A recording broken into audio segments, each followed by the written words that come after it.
Hello. Hope everyone's having a wonderful Saturday. And what I'm going to do every Saturday, we will hold these Republicans accountable for their actions during the week. So, what I'm going to do is all the legislation that is passed or doesn't get passed within this Congress, I will let you guys know. So, before we get into anything, one more thing. I am going to try to keep these around a half hour, 45 minutes, but I'm going to try to release these around noon on Saturdays. I know I'm a little late today, but these are going to be about a half hour, 45 minutes. That way it doesn't take a whole lot of time. You guys can watch them and all that. So before we get into all the stuff that happened this week, let's start this video like we normally do. People are always asking me, why am I so angry? The reason is because the country that I love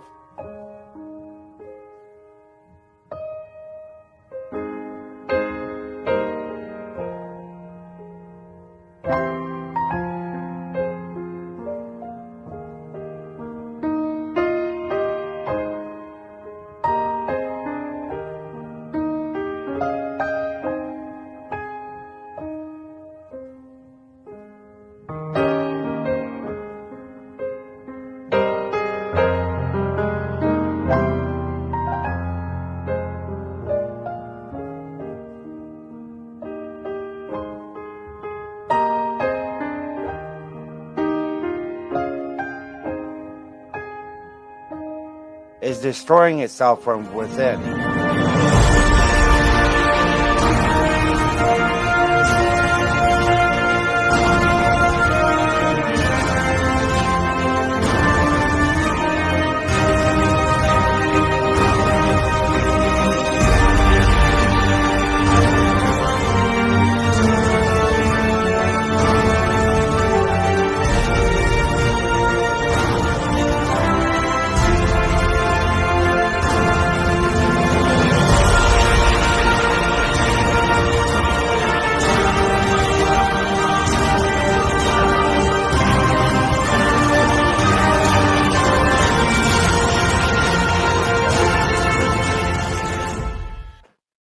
That's why I am.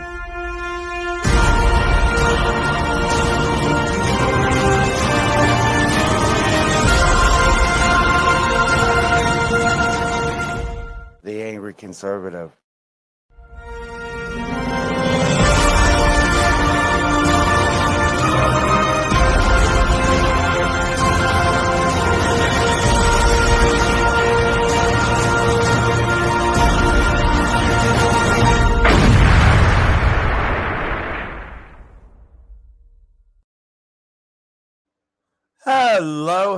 Hello. Hope everyone's having a wonderful day. And so, we need to hold these House representatives, the senators accountable.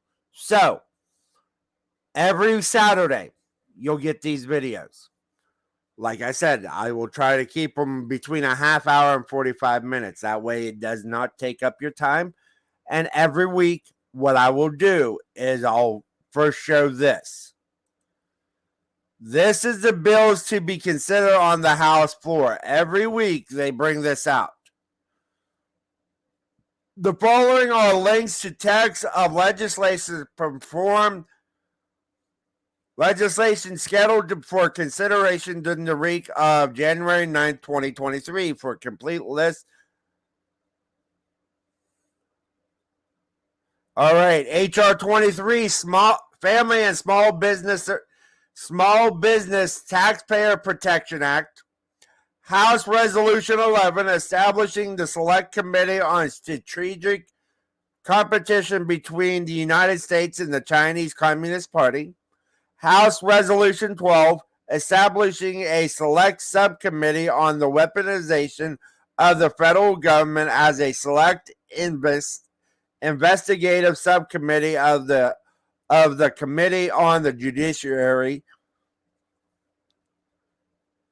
Protecting America's Strategic Petroleum Reserve from China Act, Prosecutors Need to Prosecute Act, House, and that's H.R. 22 and H.R. 27, House Continuing Resolution 5, expressing support for the nation's law enforcement agencies and condemning any efforts to defund or dismantle law enforcement agencies.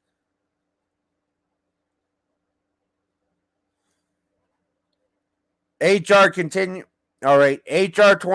Born Alive Abortion Survivors Protection Act.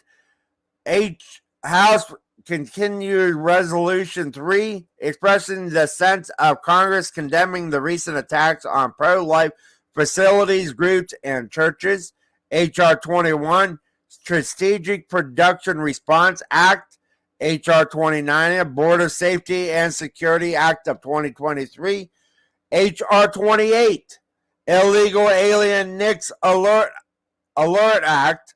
And H.R. 7, No Taxpayer Funding for Abortion and Abortion Insurance Full Disclosure Act of 2023. The link is provided for you to actually look over all of them. If you want to actually read the bills and all the PDFs, that will all be with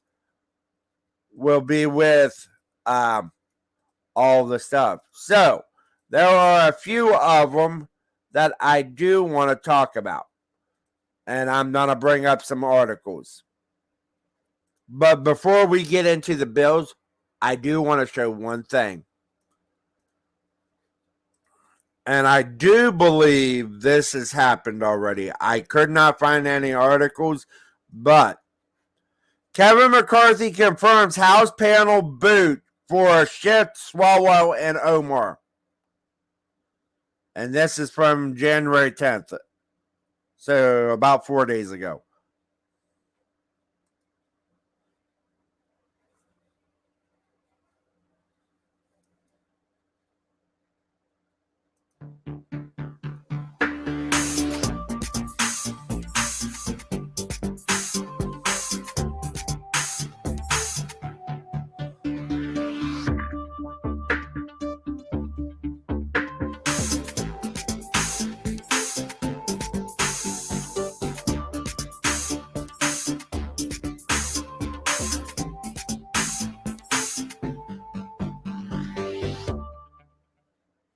I chose option 3.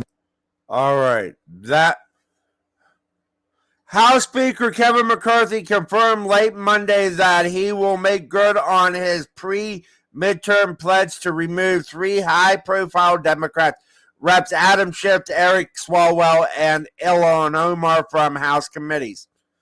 McCarthy told the Associated Press that he would move to strip the trio of their assignments, following through on a vow of payback for Democrats outings Reps Paul Gosar and Marjorie Taylor Greene from their panels during the last Congress. Schiff and Swalwell, both from California, would be removed from the House Intelligence Committee, while Minnesota's Omar would be kicked off the House Foreign Affairs Committee. So, Kevin McCarthy is going to do what he said. I'm going to say this now. I actually support all this. Because why would you give somebody that lied about Russiagate, lied about all the intelligence they had on that stuff, when everything came out, lied about the whistleblower? Why would you keep him on there? And for someone, and for one of the other ones, kind of funny that one's getting booted because he slept with a spy. All I'm saying, all 3 of them deserve to go. I believe that they need to do this. They need to do this for one simple fact. They do not deserve to be on these committees. Adam Schiff lied. Eric Swalwell slept with a Chinese spy, and Omar has gone with Jewish attacks. So they don't deserve to be on the committees they were taken off of. And all I'm going to say is Republicans need to actually do this more often, because what's good for the goose is good for the gander. I don't like people getting taken off of committees, but the president's is there. They are very much, the Democrats started this. They won't like this, but it is what it is. All right. Now, on to the next one. The very first act of business that was done while after the speakership was the Rules Committee.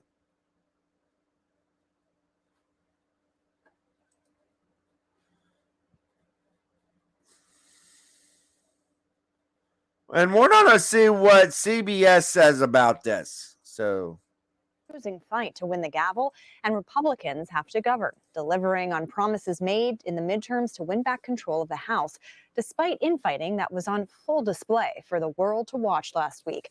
McCarthy won the Speaker's gavel after 15 ballots that spanned more than 4 days. In the process of winning over the votes, the California Republican made major concessions to the hard-right lawmakers. They include allowing any one member to call a vote to oust the Speaker. So for more on all of this, let's bring in Scott MacFarlane and Major Garrett. Scott is CBS News congressional correspondent who now lives on Capitol Hill, and Major is CBS News chief Washington correspondent who knows that place in and out. Scott, I want to start with you because traditionally a rules package may not get much attention. People at home may not even know what that is. But now we are going to learn a little bit more about what exactly these concessions McCarthy made are going to be. So what is in this rules package, and what is the chance of it passing? Chances are good. It's really an impactful moment, Caitlin, because this is going to tell us whether that drawn-out, historic battle over who should be House Speaker is the face-off inside the Republican Party in this Congress, or the first face-off. Will there be a different faction of this 222-person House Republican Conference that stops the train on its tracks on everything, including the rules package? A lot of the rules package is less than exciting, Congress to Congress. This one has some quirks to it, some changes to it brought about because of this standoff last week. Among the most noticeable changes is how it seems to give this conference the ability and mandate to cut the budget, to create and form a subcommittee to investigate the Justice Department or the weaponization of government. But there are some procedural things in there that this group on the floor called for last week that Republicans have been calling for some time, including the ability for a 72-hour review of major legislation, but also that any one member can call a vote to remove the Speaker. Caitlin and Major, that gives any one member an awful lot of power. Actually, it gives the American people power. That one little vote. The American people get power back to where it actually belongs. It belongs with us. Because we, the governed, are the ones really in power.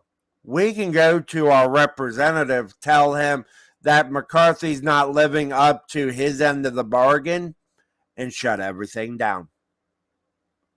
That's why these why they didn't want this to happen. That one person can say, my voters don't want this man in office, and it would be taken away from them. But let's continue with this one. In a Republican conference that hasn't quite steadied itself just yet. Yeah, Scott, that's a good point. And Major, I want to ask you, I mean, given what Scott just laid out, what kind of impact will some of these changes have on the institution?